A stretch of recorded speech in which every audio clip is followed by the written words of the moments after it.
Good evening. मेरा नाम रिचा राय है और आज मैं आप लोगों को acid base and salt topic के आगे चैप्टर में डिस्कस करूंगी कि strength of the acid and base solution होता क्या है, और मैं आपको आज पीएच स्केल के बारे में भी बताऊंगी। देखिए, strength of the acid and base solution में मैं आपको पहले बताऊंगी कि जो प्योर वाटर होते हैं उनके वो जो होते हैं वो हाइड्रोजन आयन और हाइड्रोक्साइड आयन दोनों प्रोड्यूस करते हैं।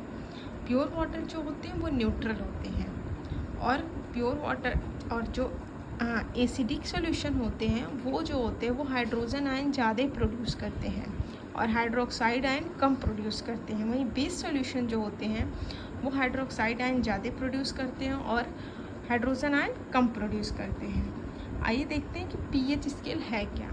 जो पीएच स्केल होती है, पीएच स्केल को इन्वेंट किए थे सोरेंसन ने, और इसको इन्होंने 1909 में इन्वेंट किया था।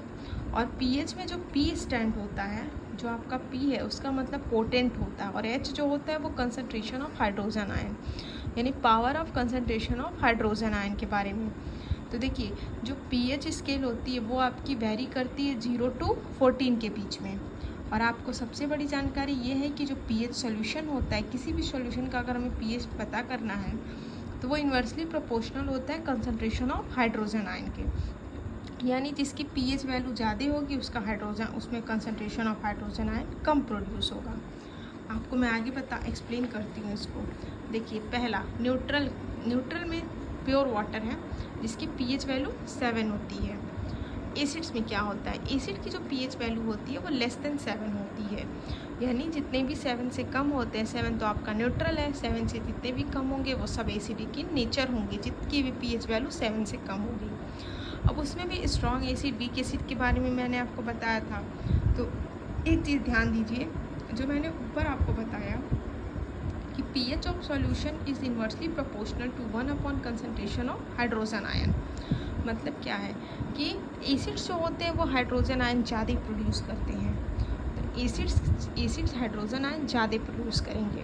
तो अगर हाइड्रोजन आयन की कंसंट्रेशन कम है तो पीएच वैल्यू जो होगी वो आपकी ज़्यादा होगी, लेकिन यहाँ पे तो कंसंट्रेशन ऑफ हाइड्रोजन आयन ज़्यादा है इसलिए पीएच की वैल्यू कम है, यानी जिसकी जितनी कम पीएच वैल्यू होगी वो उतना स्ट्रॉन्ग एसिड होगा, और जिसकी जितनी ज़्यादा पीएच वैल्यू होगी वो वीक एसिड होगा।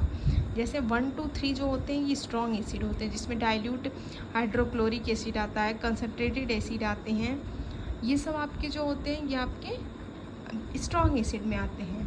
और जितने भी 4, 5, 6 जिनकी भी पीएच वैल्यू होती है वो वीक एसिड होते हैं। जैसे आपकी मिल्क हो गया, मिल्क की पीएच वैल्यू 6.5 होती है। विनेगर है, विनेगर की पीएच वैल्यू 4 होती है। ये सब जो आपके आते हैं ये सब जो है आपके एसिटिक एसिड है, ये भी वीक एसिड होता है। सल्फ्यूरिक एसिड आपका स्ट्रॉन्ग एसिड होता है, नाइट्रिक एसिड आपका स्ट्रॉन्ग एसिड होता है, ये सब आपके वीक एसिड होते हैं जो एसिटिक एसिड हैं। आइए आपको बेस के बारे में बताती हूँ। यहाँ से आपको क्लियर हो ही क्या होगा कि जिसकी पीएच वैल्यू जितनी ज़्यादा होगी उसका वो उतना ही वीक एसिड वो वीक एसिड होगा, और जिसकी पीएच वैल्यू जितनी कम होगी वो स्ट्रॉन्ग एसिड होगा। बेस के बारे में देखिए, बेस की पीएच वैल्यू जो होती है वो मोर देन 7 होती है, यानी जितनी भी 7 से अधिक वैल्यू होती है। यहाँ भी सेम चीज़ है, यहाँ पे हम हाइड्रोक्साइड आयन के बारे में बताएंगे। यहाँ पे देखिए, जिसमें हाइड्रोक्साइड आयन की value, concentration of hydroxide ion जितना ज़्यादा होगा उसकी पीएच वैल्यू उतनी कम होगी। यानी अगर वीक बेस में 8, 9, 10 जैसे आप मानते हैं कि ये इन्हें हम वीक बेस जनरली कंसीडर करते हैं, और जो 11, 12, 13 होते हैं इन्हें हम स्ट्रॉन्ग बेस कहते हैं। यानी the higher the pH the stronger the base, जिसकी पीएच वैल्यू ज़्यादा है वो स्ट्रॉन्गर बेस है, और जिसकी पीएच वैल्यू कम है वो आपका मतलब वीक बेस है, जिसकी पीएच वैल्यू कम है वो वीक बेस है। क्योंकि यहाँ पे भी सेम चीज़ें देखने को मिलेंगी कि जो बेसिस होते हैं वो टर्न करेंगे रेड लिटमस को ब्लू में, ये फेनोप्थलीन इंडिकेटर को पिंक में टर्न करते हैं। बेस में हमने पढ़ा था इंडिकेटर में कि जो मेथिल ऑरेंज होते हैं वो मेथिल ऑरेंज जो होते हैं वो एसिडिक मीडियम में रेड रहते हैं। ये सब चीज़ें मैंने आपको पहले बता चुकी हैं। आइए हम लोग आगे देखते हैं क्या होता है, इम्पॉर्टेंस देखते हैं कि पीएच की इम्पॉर्टेंस हमारे। और एक और चीज़ मैं आपको बताती हूँ कि एसिडिक मीडियम सिर्फ प्लैनेट में नहीं है, अदर प्लैनेट पे भी मीडियम जो होते हैं एसिडिक है, जैसे वीनस प्लैनेट जो हमारा है वो एसिडिक मीडियम में, एसिड वहाँ पे बहुत ज़्यादा प्रेजेंट है, इसलिए वहाँ पे लाइफ सर्वाइव करना मुश्किल होता है। आइए मैं आपको बताती हूँ importance of pH in everyday life.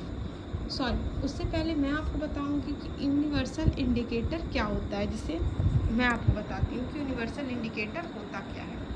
देखिए, कभी हमने इंडिकेटर के बारे में पहले भी पढ़ा था कि मतलब ये फेनोक्सिलीन है, फिर ये टर्मरिक है, ये सब आपके मैंने इंडिकेटर बताए थे, लेकिन जो हम लेबोरेटरी में यूज़ करते हैं वो यूनिवर्सल इंडिकेटर होता है। यूनिवर्सल इंडिकेटर है क्या, ये बताती हूँ आपको मैं। देखिए, यूनिवर्सल इंडिकेटर जो होते हैं वो मिक्सचर होते हैं बहुत तरीके के इंडिकेटर्स के, जो हमें डिफरेंट कलर देते हैं अलग अलग पीएच वैल्यू पे, जिनका जो कि पहले से मतलब निर्धारित होते हैं कि इस पीएच वैल्यू पे ये कलर होगा, तो ये हमें पता चल जाता है कि एसिडिक है कि बेस है। जैसे देखिए क्या है, 0 पे डार्क रेड है, मैं आप लोग को एक चार्ट दिखाती हूँ। जैसे देखिए 0 पे डार्क रेड है, 1 पे रेड है, 2 पे रेड है, 3 पे ऑरेंज रेड है। ये आपके यहाँ तक के जो एग्जांपल है वो स्ट्रॉन्ग एसिड के हैं।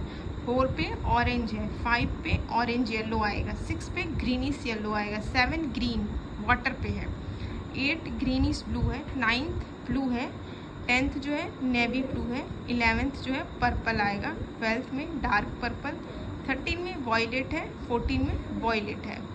ये आपके कलर यूनिवर्सल इंडिकेटर पे डिसाइड है। हाँ, इसके बीच में जो भी आते हैं कलर वो मतलब उसके आसपास के कलर रहेंगे, ऐसा नहीं है कि मतलब बहुत डिफरेंट हो जाएगा। वैसे ही जैसे हम लोग आपसे मैं पूछती हूँ कि जो पीएच सॉल्यूशन ए है वो 6 है और एक का पीएच सॉल्यूशन बी जो है वो 8 है, तो किसमें हाइड्रोजन आयन कंसंट्रेशन ज़्यादा होगा, आप बताइए। देखिए, मैं आप लोग को बताती हूँ कि वो जो होगा उसमें जो जिसके पीएच वैल्यू कम होती है उसमें हाइड्रोजन आयन कंसंट्रेशन ज़्यादा होता है, इसलिए जो 6 वाली पीएच वैल्यू होगी उसकी कंसंट्रेशन वैल्यू ज़्यादा होती है।